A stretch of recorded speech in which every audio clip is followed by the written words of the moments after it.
Fala galera, sejam bem-vindos ao Microfonia. Aqui a gente conta tudo o que rola nos bastidores do rock and roll, de microfone para microfone. Meu nome é Bruna Calcanhoto Galvão e eu vou levar vocês por essa aventura na música. Eu vou estar aqui com vocês toda quarta para conversar com quem vive de rock e contar as novidades da cena de Porto Alegre e quem sabe de fora também. Quem produz o Microfonia sou eu e minha amiga e colega de curso, Lúcia Centeno. Nós estamos nas redes sociais do nosso monstrinho Microfonia. Sigam @Microfonia Podcast, que sempre vai ter uma doideira por lá. No episódio de hoje, vamos conversar com a Ada, da banda Floreté. A banda é daqui de Porto Alegre e se nutre de diferentes ritmos e melodias, celebrando a música em um todo, indo além do entretenimento. A banda viaja entre um soul, funk e rock, com brasilidades. É isso? Te apresenta pro Microfonia. Oi, Microfonia Podcast, aqui é a Ada, como a Bruna falou, eu sou compositora e cantora na banda Floreté. E com relação, tu diz, ao nosso estilo musical? Sim. A gente, né, é difícil catalogar, né, e colocar numa estante, assim, numa vitrine. Floreté é... Então, porque justamente como a gente falou ali, a gente tem um rock muito presente, né, que seria um rock alternativo, mas a gente não se prende, não se limita só ao estilo do rock para deixar vir e se expressar como vier, sabe? A gente acredita muito nessa coisa da música. Ela nasce e ela já nasce sendo aquilo, sabe? Tipo, tu não pode tentar moldá-la, sei lá, para transformar ela. Tu até transforma ela em algo, mas a gente deixa vir e esse vir é o mais liberto possível. Então a gente viaja bastante, como eu toco saxofone também, a gente brinca um pouco com o groove do funk, do soul, a gente também mistura alguns ritmos brasileiros também, forró, música latina. Então é bem essa antropofagia, assim, essa mistureba que é a característica do ser brasileiro, né? Então eu diria que é um rock brasileiro, assim, um rock alternativo brasileiro.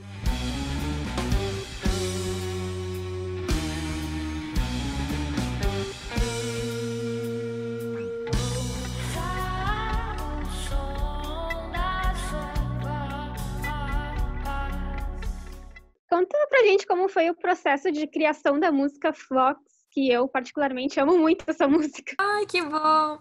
Ai, eu adoro essa música também. E Vox, ela foi um processo, assim, eu construí ela voz e violão a princípio, e normalmente daí eu trago para os ensaios, assim, com a banda, e ela foi super difícil, assim, de amadurecer, a gente teve que tocar várias vezes até que a gente conseguiu construir uma coisa, trouxe esse sintetizador, assim, que ficou bem legal, né, essas melodias, mas é muito maluco, assim, como as construções se formam, porque muitas vezes a gente bate a cabeça, ensaia 1000 vezes, assim, e tenta, daí desiste. Não, já era, essa música a gente não vai mais fazer. Passa um tempo, depois a gente retoma, vamos tentar tocar aquela música, e daí a gente toca e quando vê, sai no ensaio, assim, rapidinho. Então, esse processo criativo é muito maluco. Eu li que a banda explora e critica a conjuntura social no Brasil atualmente. Tu pode explicar isso pro pessoal, que acredito que a maioria não está satisfeita com o cenário atual daqui? Então, acho que a música, o artista, ele tem um papel social, né, muito fundamental. É muito difícil tu desconectar a política da arte, né? Arte é política, tu se vestir já é um ato político, raspar o cabelo é um ato político, se pintar no palco e provocar é um ato político. Então, a gente leva a música também como uma responsabilidade, né? A representatividade no palco, eu como mulher, frontwoman ali puxando a banda, também é um ato político. Então, a gente tenta quebrar e romper barreiras e se conectar ao máximo possível com as pessoas, né? E a gente tenta também captar pessoas de fora da nossa bolha e tentando provocar para que elas pensem por diversas perspectivas. O brasileiro, a gente ainda tende muito a olhar só por uma perspectiva, sempre pela mesma bolha. Então, a gente tem essa preocupação, né, em explorar e debater polêmicas nas nossas músicas e tanto visualmente também, né? Mas a gente também traz essa subjetividade, assim, do ser contemporâneo brasileiro, sabe? De frustrações, autoconhecimento, tudo que também está relacionado com o interior, né? Não só com o externo. Sabe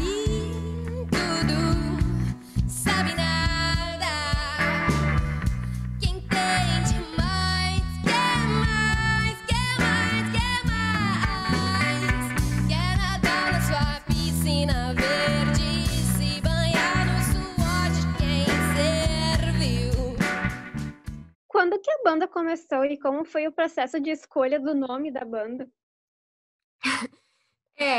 Assim, a banda ela surgiu em 2016, em novembro, e ela foi a partir, né, o meu companheiro e eu, Mário Ferreira, a gente se juntou, ele tinha um outro projeto, eu também tinha, e, enfim, ambos projetos pessoais terminaram, a gente se olhou, vamos tocar junto? Vamos! Então meio que surgiu assim, meio que natural, e no começo era um duo, se chamava A Flor e o ET, mas depois a gente conseguiu, era para ser uma coisa super de boa. Ambos estavam meio frustrados assim com seus projetos. Ai, vamos levar a música uma coisa mais de boas. Mas não dá, sabe? Não tem, tá no sangue, a gente não consegue. Vamos pro lugar, fazer um som com banda, batera. E daí a gente conseguiu, a gente foi entrando em contato com, a gente conheceu o Rafinha, depois ele conhecia o Dani da escola, depois o Diego, tecladista das teclas, ele veio, se encontramos depois, assim, né, pelos palcos da vida. E a gente decidiu juntar o nome, se transformaram num nome só, né, Floreté, para trazer mais essa cara de banda e menos de duo, né? Para trazer os meninos também mais para perto, porque a gente se preocupa muito com essa relação de tipo, ok, Maria e eu somos um casal, mas a gente quer aproximar também. Então, tipo, o núcleo criativo parte muito de mim e dele, mas a gente tenta aproximar os meninos, então o nome também foi uma maneira de separar essa coisa e tentar trazer eles mais para perto, para próximo da criação, né? Então a gente bolou, Floreté, então Floreté a gente pensa muito no lance da flor, do terreno, do interno, e o ET seria o externo, tudo que nos conecta, nos atinge, e como é que essa flor ela se molda e germina com tantas subjetividades externas assim que vão nos atraindo, né? Enfim, mais essa loucura. O clipe de Vox tem muito neon e conta com essa estética que ficou muito linda. Tu quer contar um pouco sobre isso e por que o neon e tal? Só um pouquinho. Olha o corona. Ai, não, não tô bem, amiga. Vá, tô em casa. Vá, tô desde março. Tive esse privilégio, né, de poder fazer home office. Sobre o clipe do Neon, a gente vinha já com uma tentativa. Antes da gente fazer o clipe, a gente tinha feito uma primeira. Não, minto. A gente vinha buscando essa. Como se expressar também visualmente, assim, pelo corpo, sabe? Porque nos shows a gente é muito expressiva, assim, de se movimentar e tal, mas a gente queria também trazer esse apelo visual, de buscar uma experiência para quem está nos assistindo, não só sonora como visualmente. Então a gente começou a pesquisar referências, né? Então a gente escutou Vox, essa coisa que ela fala muito, né, do ser interior, de se encontrar, de se libertar. E daí a gente pensou em trazer essa coisa do neon bem que conversasse com a música, porque tu escuta a música, ela é super espacial, então a gente pensou, vamos colocar uma tinta neon e já vamos fundar a tribo alienígena da Floreté e transmitir nesse clipe. E nossa, a produção foi muito maluca, a gente ficou, foram mais de 20 horas de produção, assim, de pintura, porque, nossa, foi função, e agradecer todo mundo que participou dessa produção independente também, que é na raça, né? Assim a gente vai.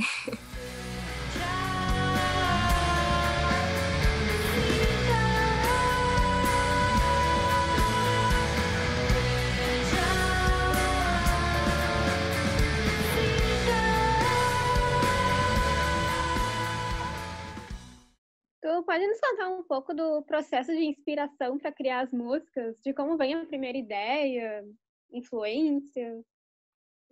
Essa é difícil, assim. De influências eu tenho, particularmente, assim, né? Vou falar das minhas composições. O Mário, ele que fale das dele. Eu, processo criativo, assim, eu curto muito, eu escuto muito, consumo muito Bjork, Sinéad O'Connor, assim, são as minhas grandes pilares, assim, da música, né? Aí, claro, escuto também Tori Amos, Fiona Apple também, é outra menina, assim, que eu me inspiro muito. Mas na hora de criar, eu... É difícil, assim, vou tentar criar uma música parecida, sei lá, com a da Bjork. É muito relativo, assim, não tem bem como fazer, né? Eu acho que esse processo, assim, criativo tu consome de tudo. Consome Chico Buarque, consome Elza Soares, sabe? Tenta consumir de várias vertentes para na hora que tu tá compondo, tu criar algo que seja bem diverso. Então, normalmente eu começo assim, fico viajando no violão ali, eu fico brincando, daí até que eu encontro uma melodia, e daí dessa melodia eu começo a cantarolar, assim, algumas frases soltas, e aí depois tu faz um processo de refinamento, assim, depois que tu solta essas frases, começa a refinar para trazer mais uma poesia, né, para composição e refinar palavras. Não, essa palavra não ficou muito boa, vamos trocar. Daí vai lá e faz uma pesquisa de sinônimos, bem, tô te passando de como é que funciona. E, enfim, daí vai lá e pesquisa um sinônimo para ver se tu encontra uma palavra que expresse o que tu quer dizer, né? E é mais ou menos assim que funciona. Depois, quando tu leva pra banda, que daí tu começa a brincar com outros sons, né? Daí quando vê, leva o sax, daí tu tenta fazer um som, daí tu vê que, não combinou muito, vamos outra coisa. Diego, pega a gaita aí, vamos botar uma gaita na música. Então, vamos com um triângulo, né? Pô, baião. E é assim que a gente começa a fazer essa mistureba aí na parte criativa. Tu falou disso de procurar sinônimos e eu lembrei do jornalismo, porque a gente lida com muito disso. Exatamente, é. Eu não sei se porque desde criança, assim, a minha mãe, ela sempre me incentivou muito a ler. E eu tinha um diário também, eu tinha um diário desde os meus 10 anos. Então, essa parte da escrita sempre foi muito natural para mim, assim. Então, e tem muito disso, né, do jornalismo e tal, só pesquisar. E como tu lida com um bloqueio criativo quando tem isso? Bloqueio criativo, menina, simplesmente, daí tu meio que desiste, sabe? Porque eu acho muito que às vezes não é o momento, sabe? E não forçar uma coisa. Eu fico pensando assim, esses músicos que são, né, que já estão com as suas carreiras assim em upstreams, né? Como que eles fazem? Não, tem que produzir, produzir. Mas às vezes não dá, sabe? Eu pelo menos tô dando a minha opinião, posso estar falando bobagem. Mas às vezes a pessoa não. Eu, por exemplo, dar um exemplo real, com essa pandemia, eu tive um período de luto muito grande, assim. Eu fiquei em março, abril, maio.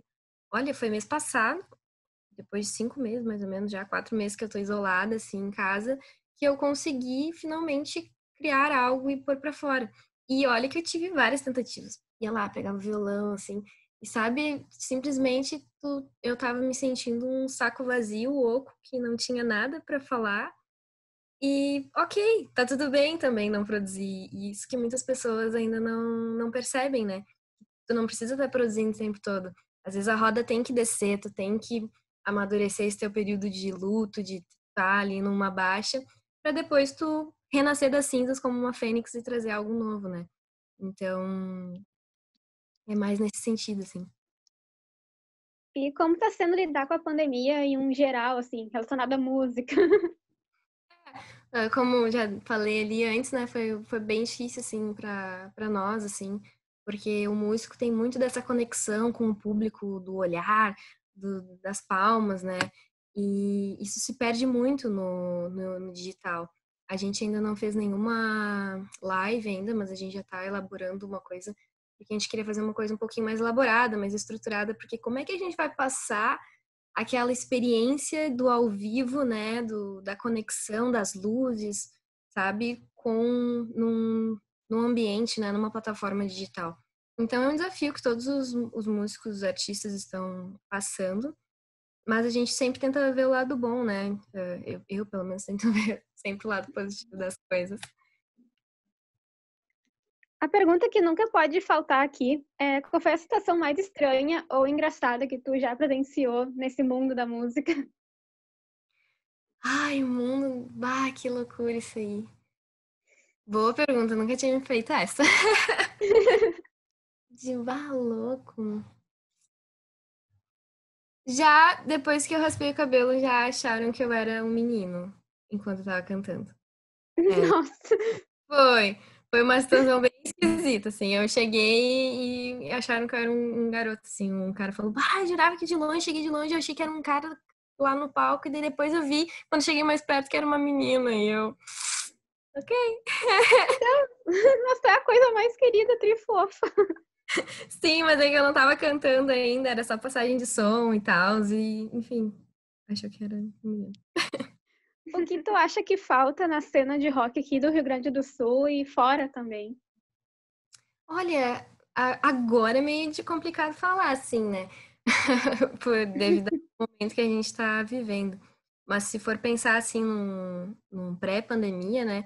A gente via um movimento, assim, uma cena se criando, assim, que ainda não tinha, tava tudo muito meio que perdido, assim, e daí tu começava a ver ali, pô, Bel Medula, a Miri Brock ali com a Luz, e daí tu vê na Rara, assim, tava começando de vários perfis, assim, vários núcleos, e tava começando a se criar uma coisa nova, sabe?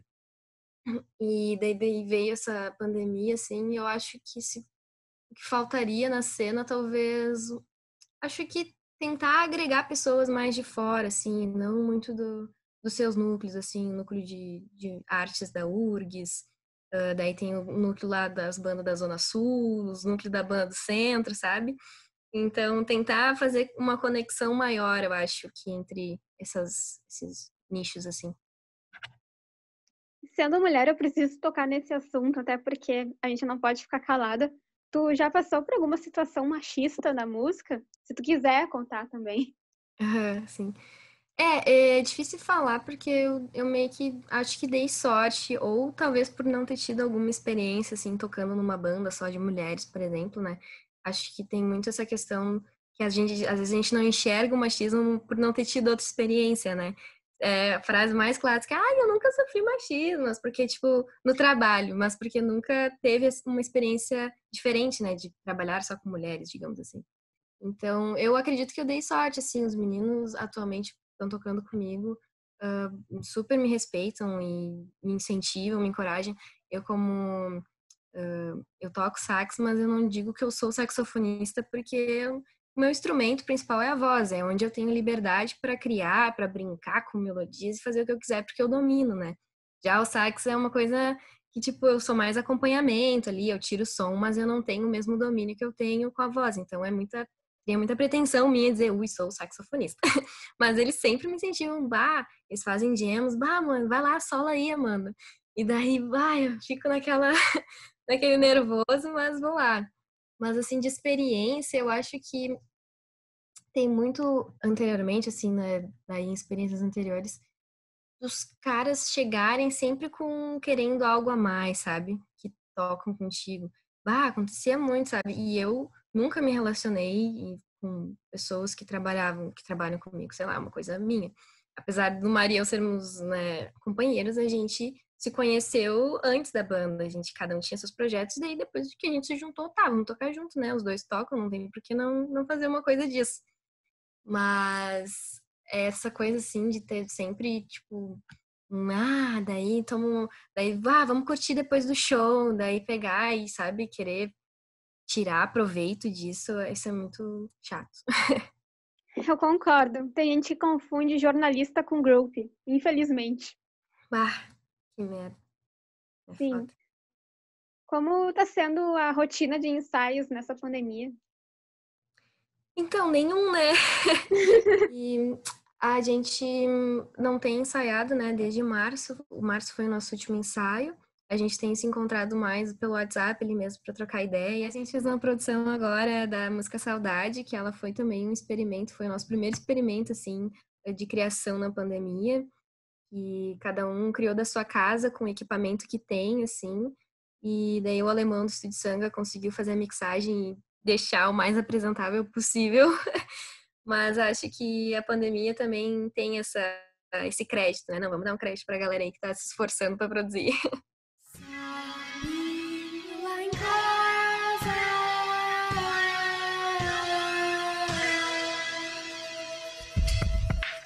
bate saudade de você, saudade do povo reunido. Qual o teu recado pra galera que ainda não coloca fé no trabalho feminino? E não precisa segurar a língua aqui, tá? Aqui não tem censura. Ah, boa. Que não coloca. Tem gente. Bom, pior que tem, né? Eu ia dizer, tem gente que bota fé que, tipo, eu não conheço nenhum amigo que não bota fé no trabalho feminino, mas daí com certeza, né? As mulheres devem sofrer muito. Mas eu acho que buscar absorver e consumir, sabe, de mulheres. Nem, por exemplo, ali eu tava falando Fiona Apple, Tori Amos, Florence The Machine, tem muita garbage, tem muito material de muita mulher, mas que tu não escuta muito falar, né? Se fosse falar, tipo, da cena do rock, daí tu escuta muito Rush, Iron Maiden e tal, mas vamos ver também o som das minas que produzem, sabe, do rock. E só que acho que é muito questão de ter interesse e buscar, sabe? Bota lá no Spotify, tipo, o que mais tem é blog no, no Google, top 10 cantoras, não sei o que, sabe? Daí tu, tipo, olha ali a lista, daí pesquisa, escuta no YouTube. E até tu, tipo, Eu, emenda e se eu fiz uma identificando, né? playlist só de garotas e a tua música tá lá. E é só Girl Power. Tem o link no microfonia, só catar lá.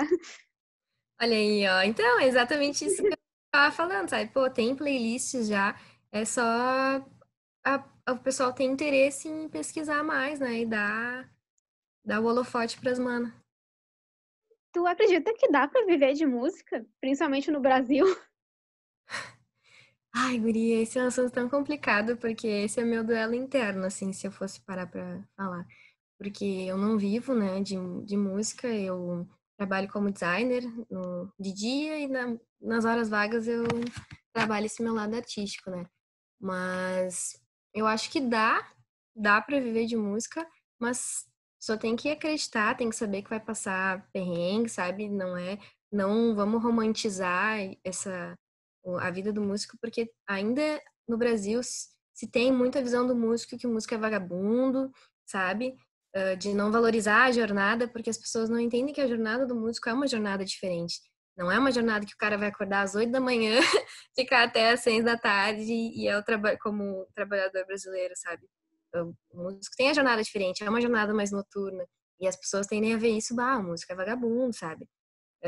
Não valorizam, né? Tipo, músico de rua também, coisas que eu sei que na Europa, em outros países, as pessoas valorizam o músico de rua. E aqui a música é vagabundo que tá tocando na rua, sabe? Ou é hippie. Então, acho que a pessoa tem que entender que ela quer viver de música, ela tem que se submeter, que vai passar perrengue. Sei como é isso, minha família tem bastante músicos. É. Por que tu prefere escrever as músicas em português?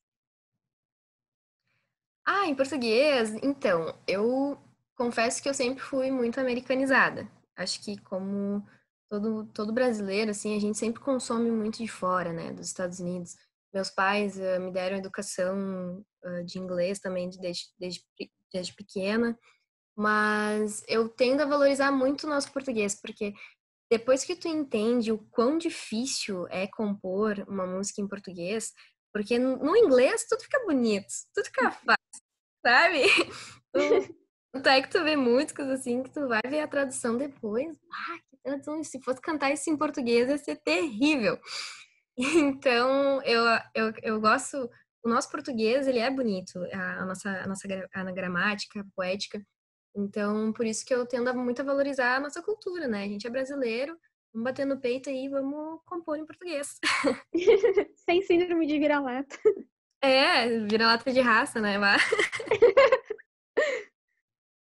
Qual o teu recado para uma artista mulher que está começando agora? Bom, recado.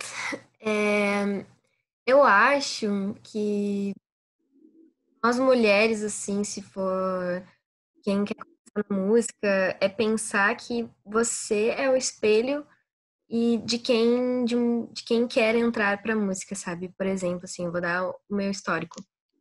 Eu comecei a cantar porque uma mulher pegou minha mão, me puxou para cima do palco, tinha um microfone sobrando, eu peguei o microfone e comecei a cantar junto, sabe? Então é muito maluco pensar que a atitude daquela mulher fez com que talvez eu me tornasse o que eu sou hoje, sabe? Claro que tem muita relação com as escolhas que os meus pais fizeram, né, quando eu era criança. Mas muito maluco isso. A primeira vez que eu cantei num palco foi porque eu tava chorando, eu não lembro direito por quê. E a vocalista ficou com dó de mim, da criança, me pegou e me levou pra cima do palco. Então, é pensar nisso. Quando eu tinha uns 10 anos, eu acho, eu vi uma orquestra tocando e nessa orquestra chegou um momento em que o naipe de sopro se levantou e tinha uma mulher tocando saxofone, junto no naipe de sopros da orquestra. E eu, mãe, eu quero tocar saxofone! Que Então, amor! exato. Então, daí nisso eu entrei lá pra orquestra, antes os meus pais moravam em Imbé. Então, acho que é mais nesse sentido, assim, é pensar para você dar o seu melhor, tipo, você se dedicar, você ter maestria naquilo que você faz, para você poder inspirar outras mulheres, sabe? A entrar e a se engajar, porque música é trabalho, é engajamento, sabe? Tu precisa se dedicar para conhecer teu instrumento, seja ele qual for, baixo, para tu ser referência naquilo que você ama, né? E inspirar outras mulheres daí a aderirem ao movimento, né, das mulheres na música. Tu falou embaixo e lembrei que é meu sonho tocar baixo. Olha aí, ó. Já vamos fazer isso, já podemos até fazer um movimento em um grupo no WhatsApp. Eu ia dizer que se não houvesse pandemia, já podia fazer uma reúna aí, já fazer umas aulas, assim, sabe, coletivas. Isso eu acho muito legal também. E é uma coisa que eu acho que não sei se tem aqui em Porto Alegre. Tipo, uma coisa. Olha aí, ó, já fica a ideia pós-pandemia, um coletivo informal de meninas que se juntam para aprender a tocar juntas ali, ó. Já é uma super ideia para fortalecer a cena. Sim, gostei dessa ideia. Com quantos anos tu aprendeu a tocar sax e a cantar? Sente que essa parte musical foi incentivada desde cedo? Sim, felizmente minha família me incentivou desde cedo, desde a primeira vez que eu comecei a cantar, que foi com 6 anos, que eu subi lá para esse palco. A gente era de CTGs, né, bem gauchinha. E então, meus pais viram que eu não tinha muita aptidão para dança, e nisso um gaiteiro indicou para eles um professor de canto, porque me viu cantando lá no palco, né, como mulher. E, essa menininha aí pra dançar não serve, mas pra cantar até que ela tem, tem uma voz boa. E então eles me colocaram na aula de canto, né, desde o início. Então eu tive essa musicalização infantil desde cedo e acho que isso é muito importante. Sou muito a favor de que tivesse musicalização nas escolas, sabe?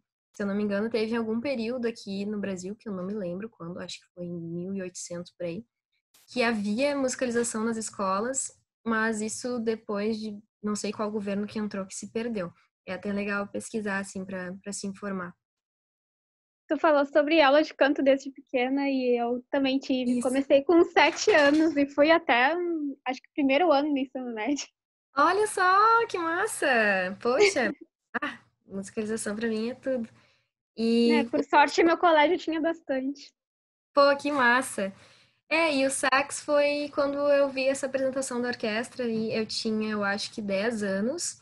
E daí eu era muito pequena, não tinha apoio suficiente para estrutura óssea, assim, de diafragma e pulmão, né, para tocar um saxofone. Então eu lembro que eu entrei para essa orquestra, para a escolinha da orquestra, quando eu tinha uns 13 anos. E daí eu fiquei dos 13 até os 18 estudando, tocando sax com essa orquestra lá em Bé. É sim, ó, pensa num projeto muito legal, onde qualquer criança pode passar a tarde inteira lá aprendendo sobre música, com todos os instrumentos disponíveis de graça, sabe? Uma coisa do governo, da prefeitura lá de Imbé. Então tinha violino, tinha violoncelo, tinha trombone, trompete à disposição. Então tu chegava lá, daí tinha os monitores, tinha o maestro, tu fazia todo o processo inicial, tinha aulas para menores assim de 8 anos, daí tu tocava flautinha doce, né? Começava a pegar o ouvido musical, afinação, para depois tu migrar para um outro instrumento. Daí depois que tu fazia a flautinha, tu migrava para pro instrumento que tu quisesse. E eu, desde o início que eu vi aquela guria, mãe, eu quero tocar sax. Então eu já entrei direto, assim. Que amor isso! E que sonho ter todos os instrumentos disponíveis, assim, de graça.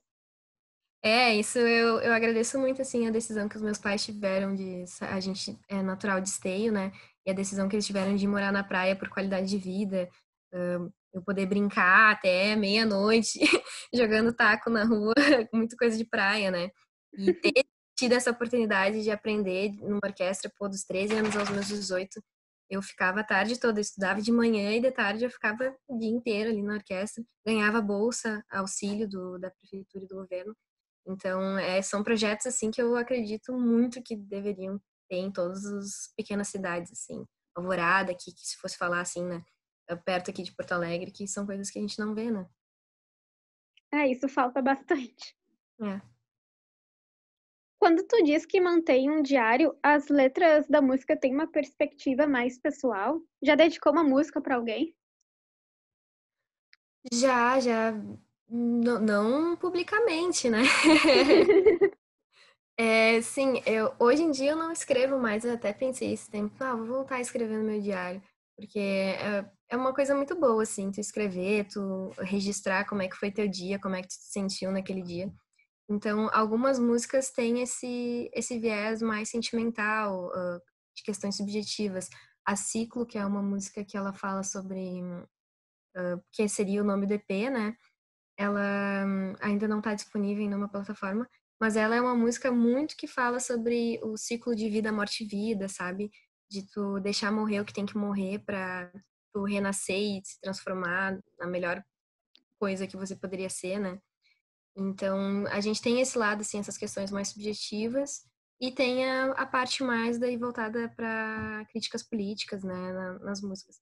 Mas é muito do sentimento, assim, às vezes eu vejo o Bolsonaro falando uma merda lá na TV e daí me vem aquele sentimento que é ruim, né, porque, olha só, né, ele é uma das únicas pessoas que eu vejo que ele consegue extrair das pessoas o pior delas, né, tanto da esquerda quanto da direita.